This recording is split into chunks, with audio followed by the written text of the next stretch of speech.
അടിവാങ്ങി വീട്ടിൽ കൊണ്ടുപോകുന്ന ശീലം SFIക്കില്ലെന്ന് പോരാളി ഷാജി. പോലീസുകാരനെതിരെ FB post.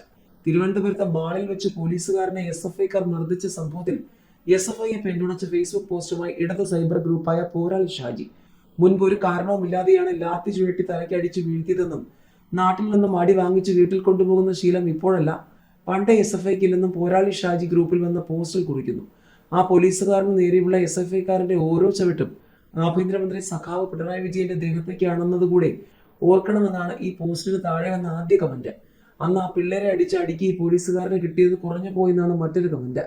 ലാത്തിയും അധികാരവും കയ്യിലുണ്ടെന്നതുകൊണ്ട് ജോലിയുടെ പ്രഷറും മേലുദ്യോഗസ്ഥന്മാരോടുള്ള അമർഷവും ഒക്കെ പാവപ്പെട്ട പിള്ളേരെ കിട്ടുമ്പോൾ തല്ലി മെതിച്ച് തീർക്കുന്ന പോലീസുകാരെ കണ്ടിട്ടുണ്ട്.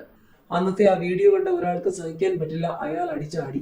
ലാത്തി കൊണ്ട് ആഞ്ഞാഞ്ഞ് തലയ്ക്ക് അടിച്ചു വീഴ്ത്തിയ പക്ക ക്രിമിനലാണ് പോലീസുകാരനെന്നാണ് മറ്റൊരു കമന്റ്. പൊതുപരിപാടിയിൽ വോളണ്ടിയറായി ചെറിയ തുകയ്ക്ക് നിന്ന കോളേജ് വിദ്യാർത്ഥികളെ യാതൊരു മര്യാദയുമില്ലാതെ ഓടിവന്ന് തലക്കടിച്ച് വീഴ്ത്തുന്ന കാഴ്ച കണ്ടതാണെന്നും അദ്ദേഹം കമന്റിൽ വ്യക്തമാക്കുന്നു. സംഭവത്തിൽ SFIക്കാർക്കെതിരെ ജാമ്യം കിട്ടുന്ന വകുപ്പ് ചുമത്തിയപ്പോൾ പോലീസുകാരൻ മിഥുൻ റോയ്ക്കെതിരെ ചുമത്തിയത് ജാമ്യമില്ലാത്ത ഗുരുതര വകുപ്പാണ്. സംഭവം വിവാദമായതിനു പിന്നാലെ തിരുവനന്തപുരം കമ്മീഷണർ SP-യോട് റിപ്പോർട്ട് തേടി. ജാമ്യമില്ലാ കുറ്റം ചുമത്തിയതിന്റെ കാരണം വ്യക്തമാക്കണമെന്ന് നിർദ്ദേശിച്ചു. പ്രതിഷേധം വ്യാപകമായതോടെയാണ് നടപടി.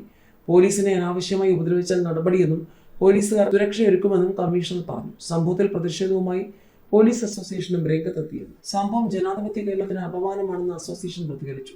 SFI നടപടി അരാജകത്വം സൃഷ്ടിക്കാനാണെന്ന് ജനറൽ സെക്രട്ടറി സുധീർ ഖാൻ പ്രതികരിച്ചു. പോലീസുകാരുടെ സുരക്ഷ ഉറപ്പാക്കണമെന്നും സുധീർ ഖാൻ ആവശ്യപ്പെട്ടിരുന്നു.